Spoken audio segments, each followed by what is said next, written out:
Olá, seja bem-vindo ao Linha de Frente, é o espaço que era Tudo é Dica para falar de temas relevantes e hoje a gente vai conversar sobre demandas, necessidades, principalmente da população da periferia. Talvez nem todo mundo saiba, mas aqui em Salvador, de cada 10 moradores, 4 estão morando em favela. O que é favela? É um dos assuntos que a gente vai tratar hoje. Uma pessoa que pode nos ensinar bastante sobre o tema é Márcio Lima, 43 anos de idade, atualmente presidente da Central Única das Favelas, Seção Bahia e vice-presidente da CUFA Nacional. Márcio, seja bem-vindo, é muito bom conversar com você mais uma vez. Eu que agradeço mais uma vez estar aqui conversando com você agora, nesse pós-pandemia, né? Porque você estava acompanhando de perto nossas ações aí durante a pandemia. E a gente dessa virada de chave, então é um prazer imenso estar aqui com você. Eu quero saber o que é que aconteceu durante e depois da pandemia, mas antes me responda uma pergunta. Às vezes as pessoas comentam, Pablo, eu estou vendo a notícia em que Pernambués, em que Tancredo Neves são favelas, mas eu vejo lá prédios residenciais, farmácias, centros comerciais, eu vejo uma vida acontecendo de uma maneira muito pujante. Como é que pode ser favela isso? Você consegue explicar para a gente, Márcio? Importante, interessante essa pergunta, porque as pessoas remetem muito ao que é favela, ainda aquele estereótipo de coisas ruins, marginalizada, feia, suja. Vamos dar um exemplo aqui mais próximo, né, que é o Bairro da Paz.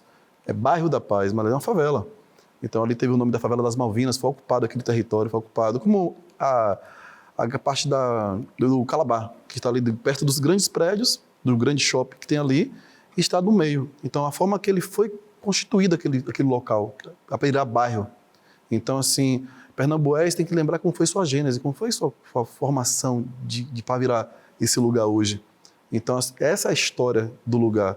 Então, assim, quando a gente vê a favela, e de proporção, Pernambués e Beirut Tancredo Neves estão entre a top 20, são as maiores do Brasil, não é só da Bahia, do Brasil. Então as pessoas estão se assustando porque sempre ia falar de favela como algo ruim. Mas favela e morar em Pernambués, a gente sabe muito bem hoje que está mais caro do que morar, né? Rapaz, o custo de Pernambués às vezes está maior do que Pituba, até do que Graça. Exatamente. Como é que se explica isso, Márcio? Por conta dessa questão da economia. E quando a gente fala de favela, somos 16 milhões de pessoas que moram em favela no Brasil, e o Data Favela, junto com o Instituto Locomotiva, fez uma pesquisa do número de que esse movimento econômico nesse território. A gente movimenta a economia de 200 bilhões por ano.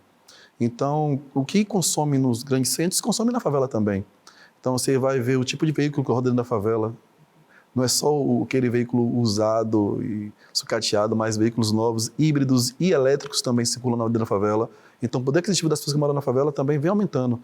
A partir do momento que eles entenderam também que existe, tanto que o empresário que existe no centro, existe na favela. Então, quando a gente fala de farmácias, quantas farmácias tem nas favelas? Quantos açougues, quantos mercados, quantas mercearias também existem nesse território. E o pessoal gosta de pagar, inclusive, em dinheiro, à vista. Não é muito fã de crédito, não. Gosta até de pagar antecipado, se for o caso, para manter sempre um nome limpo. Eu estou com o Márcio Lima, presidente da CUFA Bahia. Eu comecei o programa falando sobre essa estatística até do IBGE. Praticamente 4 moradores a cada 10 de Salvador estão em favela. Não é um número muito alto, não. Ou realmente é isso, a gente que não conhece a dimensão das comunidades. É uma realidade que hoje, porque assim, a gente vê a favela como algo invisível, né? Esses dados dão visibilidade às favelas, importante para se fazer políticas públicas efetivas para esse território. Salvador, 41% de pessoas que moram em Salvador moram em favela. Quem tem a oportunidade de sobrevoar Salvador e quem vem de fora, vê que Salvador é uma grande favela. Então, 41% dos habitantes de Salvador moram em favela. Então, é um número muito alto. E a gente tem que começar a entender o que é preciso fazer nesse território, como é que é feita a mobilidade dentro da favela, como é que é feita a questão de água encanada, porque tem uns horários que não sobe água para quem tem a favela nos morros, não sobe água. Então, o que é que falta para poder estar deixando a vida das pessoas em favela melhor? Muito bem. Porque ao invés das pessoas pensarem que o favelado quer sair, eles querem ter condições de optar se querem ficar ou querem sair.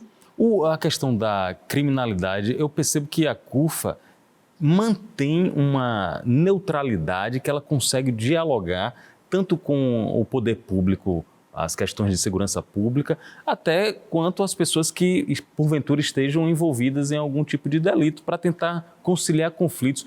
Como é que vocês conseguem se equilibrar nessa corda bamba, Márcio? Importante, sempre responde a pergunta, que as pessoas perguntam, como é que vocês conseguem estar em 5 mil favelas no Brasil inteiro e não ter problemas com a questão de segurança? É porque a gente respeita o território. O respeito é muito importante. Eu não vou para lá para ser o herói daquele lugar. A gente vai lá construir ações que vai empoderar, fortalecer as pessoas que moram naquele território. Então existe um respeito muito grande. A gente não é o poder público para estar lá e a segurança pública para estar fazendo intervenções na área da criminalidade. Sabemos que os corpos pretos das favelas são os que mais morrem, são os que mais sangram, mas também sabemos que muitos policiais que moram em favela também morrem e sangram.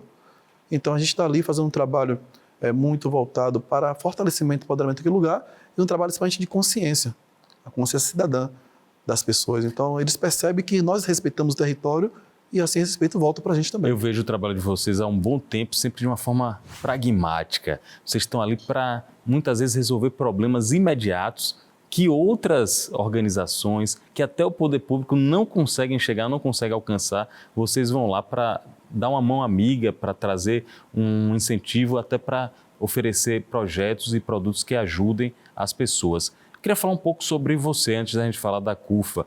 Você, desde 2001, tem uma atividade social muito intensa, ainda bem jovem, você continua jovem, mas ainda com 20 e poucos anos, você já estava no corre.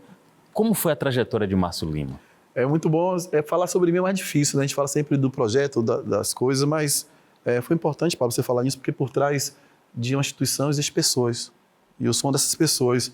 Eu comecei minha trajetória em 2001, e profissional. Era voluntário na escola que eu estudava, a importância da educação também nesse processo. Era uma escola que eu era voluntário, depois fui contratado no programa da Unesco para trabalhar a questão da segurança também. Era um projeto falando sobre educação e cultura para a paz. Isso em 2001. A gente estava preocupado com o índice de violência no território. E eu coordenei um projeto que tinha oficinas de esporte, lazer, aprendizagem, cursos, onde 1.500 pessoas em São Caetano, no bairro São Caetano, participavam aos finais de semana da escola. A gente abria a escola para as pessoas ocupar a escola para aprender algo e também utilizar o espaço como lazer e aprendizagem. Isso me possibilitou atender diretamente 1.500 pessoas e me projetou para outro espaço, de lá em São Caetano, Fundo dos Alagados, trabalhar com arte e educação, fazer intercâmbios internacionais com jovens de Alagados para a Suécia, Dinamarca, Itália. Em 2009, eu pude trabalhar com a comunidade também, levando jovens para os Estados Unidos, um programa de intercâmbio Jovens nos Negócios, até chegar na CUFA, e a CUFA me dá essa consciência do empoderamento de ser um homem preto, favelado e potente, e virar essa chave. Então, tudo que eu aprendi antes, a CUFA me ressignificou e me deu mais força para ter mais intensidade e não trabalhar apenas no território onde eu morava, mas com todo o estado da Bahia e hoje no Brasil inteiro. Aqui, durante a pandemia, aqui na Aratu principalmente, outros veículos de comunicação fizeram um trabalho, uma corrente assim de ajuda para todo mundo, e a CUFA foi fundamental. A CUFA foi o vetor para alimentar famílias. Qual o resumo que você faz do trabalho que foi feito na pandemia, na Bahia e no Brasil? Foi muito importante. A TV Aratu foi uma parceira também, porque quando a gente recebe uma doação, a gente tem que prestar contas. A gente recebia doações tanto em dinheiro quanto em insumos e alimentos, e fazemos as entregas. A gente distribuía, a gente fazia entregas, a gente cadastrava as pessoas, fazia escuta com as assistentes sociais que a gente estava nos acompanhando, entendia qual era aquele território, o que aquele território precisava para além do alimento. E hoje as doações caíram 90%, a gente recebe doações, 90%. Ainda temos no Brasil mais de 33 milhões de pessoas com fome, sem ter o que comer. Como as doações caíram e a gente já tinha feito a escuta dessas pessoas, começamos a levar outras parcerias, outros parceiros, aproximar as empresas privadas para dentro do território, para, através da governança, a linha SG que eles trabalham, aproximar do território e levar oportunidades para as pessoas, levar as pessoas para dentro do mercado de trabalho das suas próprias empresas ou potencializar negócios no território. E o que a gente vem fazendo aí hoje virou a chave. A gente não tem a doação do alimento, mas temos a cesta de oportunidades. Tá? E a pandemia foi um esforço conjunto em que vocês conseguiram um grande volume de alimentos naquele período muito crítico.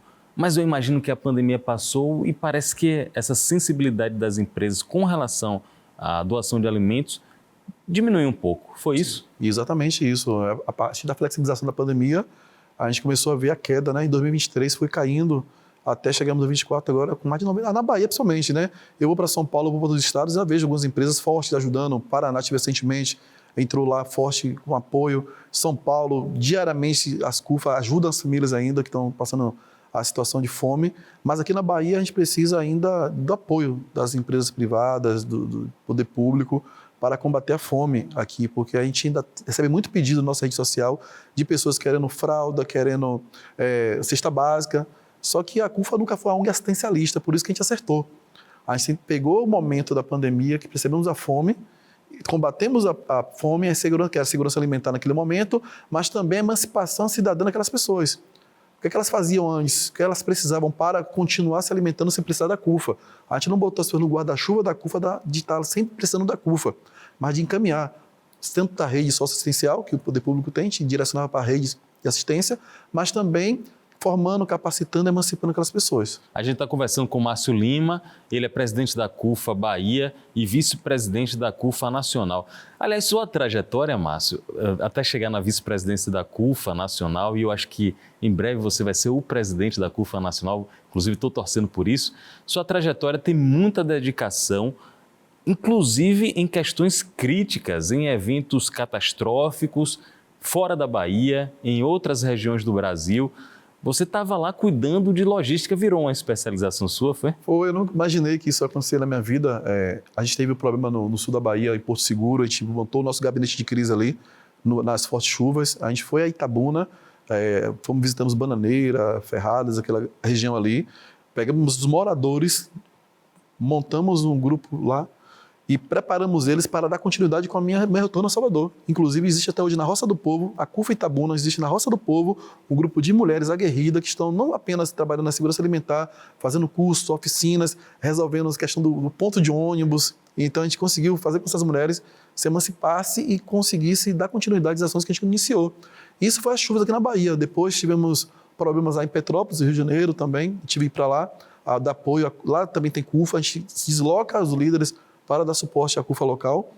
Teve em São Sebastião, em São Paulo, passei um mês em São Paulo ajudando as vítimas lá das chuvas em São Paulo e passei 2 meses na questão indígena, na questão Yanomami, fiquei lá em Roraima durante 2 meses fazendo a mediação entre o poder público, os indígenas, a população local e também articulando junto com o Celso Taide, Preto Zezé, Kaline, que é a nossa presidenta, junto com o Ministério da Saúde, a reforma do posto Surucucu, que está acontecendo no exato momento. Que legal. Então você adquiriu essa expertise e agora provavelmente a gente não torce por isso, pelo contrário, a gente não quer catástrofe, mas se tiver, provavelmente Márcio vai ser acionado para dar um apoio logístico, para colocar a experiência dele em jogo.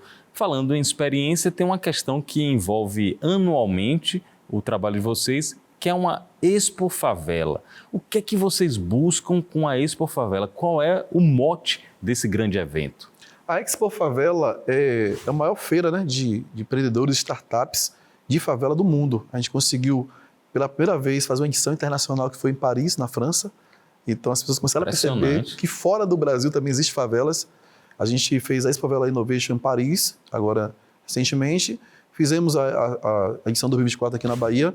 E antes de fazer essa favela, a gente já vem fazendo ações no território, na área de empreendedorismo, fazendo a escuta de startups, de negócios, de inovação, de tecnologias, que existe muito na favela. Só que essa tecnologia de favela não está aqui com os investidores, não tem esse contato direto com os investidores.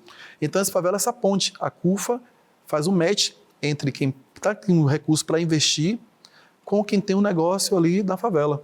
Inclusive, estamos levando 10 iniciativas aqui da Bahia para São Paulo. Vai ser no Expo Center Norte, pela 2ª edição. A gente fazendo no Sheraton WTC, onde é o local lá, mas ficou pequeno. A gente Olha aí. Ficou pequeno, foi 30 mil pessoas no Sheraton, então ficou pequeno o Sheraton. Que coisa. Ano passado fizemos lá no Expo Center Norte, esse ano vai ser lá novamente. E, mais uma vez, a Bahia está levando 10 empreendedores e startups para ficar no top 10 Brasil, que todo ano a gente fica. A Bahia sempre está no top 10 Brasil, na final. Que legal. Expo Center Norte, para quem não tem conhecimento, é um dos principais pavilhões de feiras do país. Quem se dedica, quem ousa expor lá é porque realmente tem uma demanda de gente muito grande para ser atendida. Aqui na Bahia, mais especificamente na região metropolitana, vocês sempre utilizam o mês de setembro, é isso? Por que o mês de setembro, Márcio? É o mês de setembro, o mês que celebra a primavera também, e o mês que não briga com nenhuma agenda. A gente tem a agenda de novembro, que é muito forte, temos a de dezembro, temos o que antecede também algumas agendas. A gente percebeu que setembro é um mês muito neutro ali e a gente consegue mobilizar, consegue impactar as pessoas. A primeira edição da Expo Favela Bahia deu 10 mil pessoas. A gente esperava 3 mil pessoas, foram 10 mil pessoas. Falar de negócio e na favela, e para a favela, e também comunicar com o público A e B.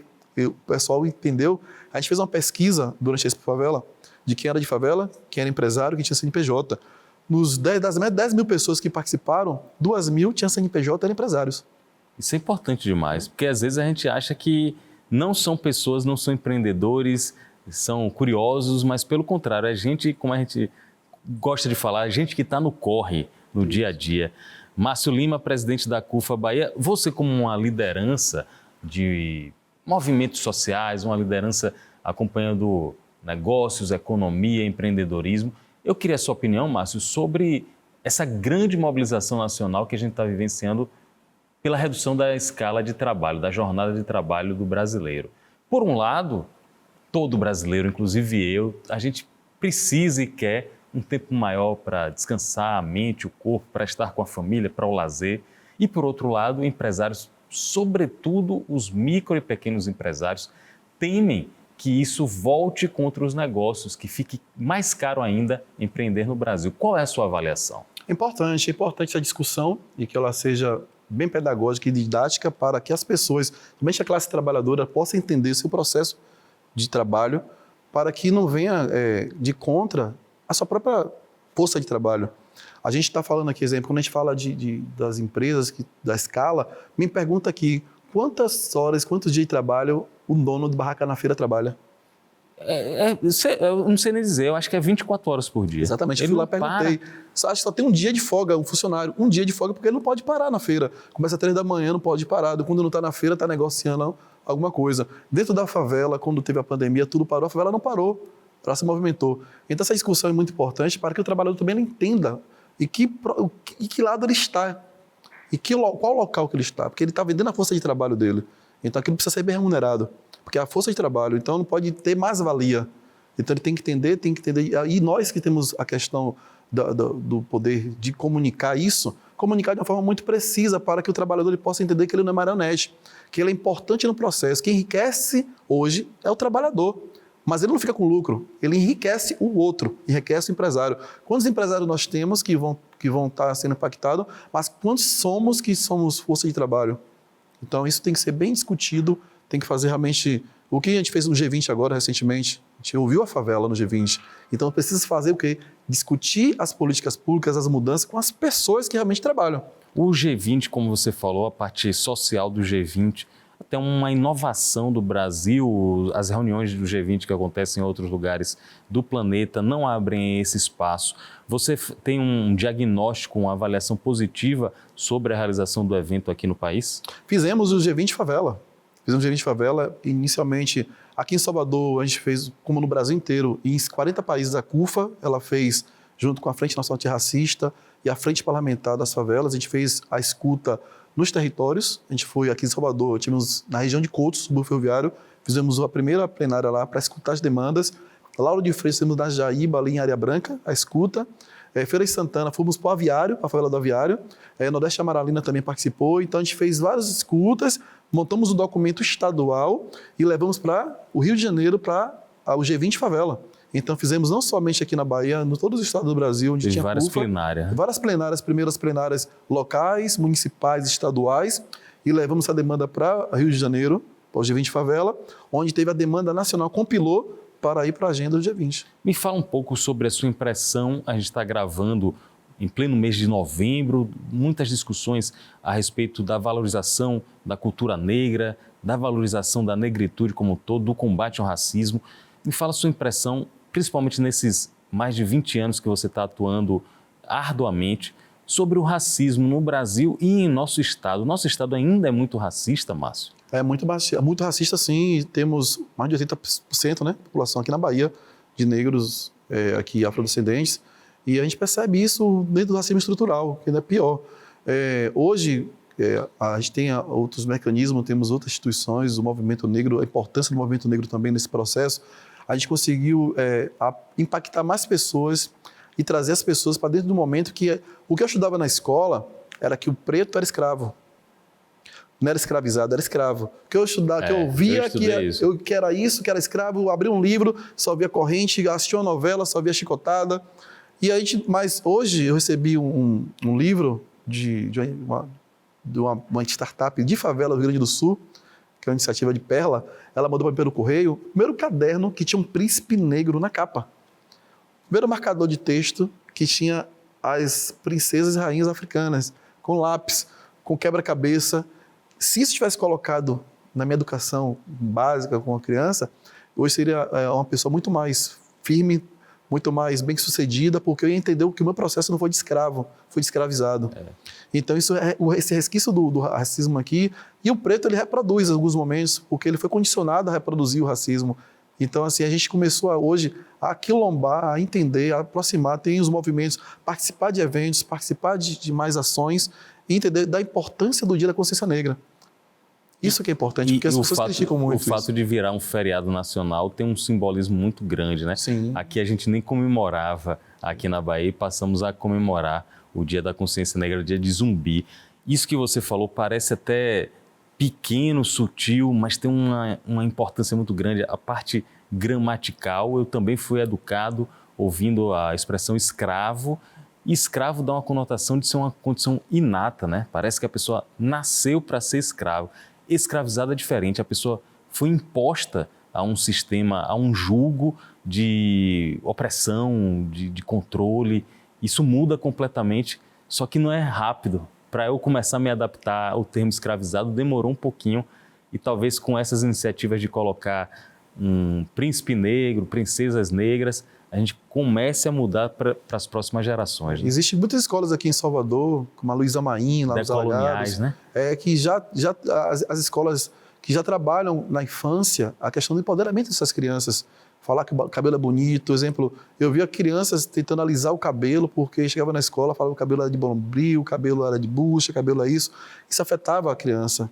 Assim como a fome afeta o aprendizado, quando a gente fala da fome, combater a fome, é diferente. Uma criança que tem todos os alimentos em casa, o aprendizado daquela criança é com aquela que tem apenas uma ou duas refeições para se alimentar ou não. Então, isso... E para uma criança negra também, o aprendizado a ser negro, ter a questão da vulnerabilidade social e alimentar dentro de um espaço como esse. Mas temos hoje muitas iniciativas que estão dentro das favelas e nas periferias e nos quilombos voltado para a educação. Isso vem transformando e dando resultado, mas ainda precisamos avançar muito mais. E só vamos mudar isso com investimento. Tem que investir. Não adianta a gente estar aqui apenas discussando, tem que investir nesses lugares, nesses projetos, nessas pessoas que estão ali há muitos anos fazendo isso. A gente tem o Willy aí com quantos anos fazendo isso? Isso, então, 70 anos comemorados, né? A importância que o Willy tem nesse processo e tantos outros, como o Ballet de Ballet, como o Bancoma, como tantos outros também têm importância dentro desse processo. Como o Olodum, fui aluno do Olodum. Entendeu? Assim, eu aprendi, e muita gente pensa que o continente africano é um país. Tem gente que hoje está com ensino médio aí, pensa que a África é um país, não sabe onde está o Egito, pensa que o Egito é um outro local. Está em outro... na Europa, né? Então, quando fala do Egito, o Egito que nos apresentaram é o Egito branco. Em pleno norte da África, só rainhas, reis, faraós brancos. Isso, olhos azuis. Nariz afilado, essas coisas. Estou conversando com o presidente da CUFA Bahia e antes de terminar, eu queria falar com você sobre negros nos espaços de poder, principalmente de empresas, mas também na política. Salvador, você falou bem, 80% da população negra, não tivemos um chefe do executivo eleito negro. Por que a gente não chegou nesse ponto? É como a gente falou, a questão da consciência, a importância do Dia da Consciência Negra. As pessoas pensam assim, o dia de ser feriado é muito bom porque a gente vai se aquilombar. Por exemplo, a caminhada que teve agora mesmo, muita gente não podia ir para a caminhada que estava trabalhando. Hoje a gente pode ir para a caminhada, eu participei de painéis, tanto nos espaços que falava de tecnologia e inovação com pessoas negras, a gente começou a falar de tecnologia, educação, de economia, sabe? Acho que é muito importante a gente estar conversando e pautando isso, porque isso vai reverberar lá na frente, vai reverberar muito na frente. Então, se a gente pensar, tem a consciência humana, pô, legal se tivesse. Mas a gente está num lugar onde a população maior negra, a gente ainda sofre o racismo. A Baiana de Acarajé, recentemente, sofreu o racismo de uma pessoa evangélica, mas era um preto evangélico que estava reproduzindo o racismo, porque ele aprendeu daquela forma. A gente foi muito condicionado a ficar calado, a ficar quieto, a engolir o choro. Então, são processos que a gente está desconstruindo a sempre a curto prazo não. A gente avançou muito, mas precisa de muito mais investimento para isso. Sim. Parabéns a você por ocupar espaços com serenidade, com boas práticas e principalmente com um discurso que combina com a sua própria conduta, sem nenhum tipo de hipocrisia. Obrigado, Márcio, e até o próximo encontro. Eu agradeço por estar aqui com você, Paulo. Grande parceiro, grande amigo aqui. Valeu, meu amigo. Foi muito bom conversar sobre favela, sobre empreendedorismo. Agradeço a participação do nosso convidado e agradeço a você pela companhia. Até o próximo encontro.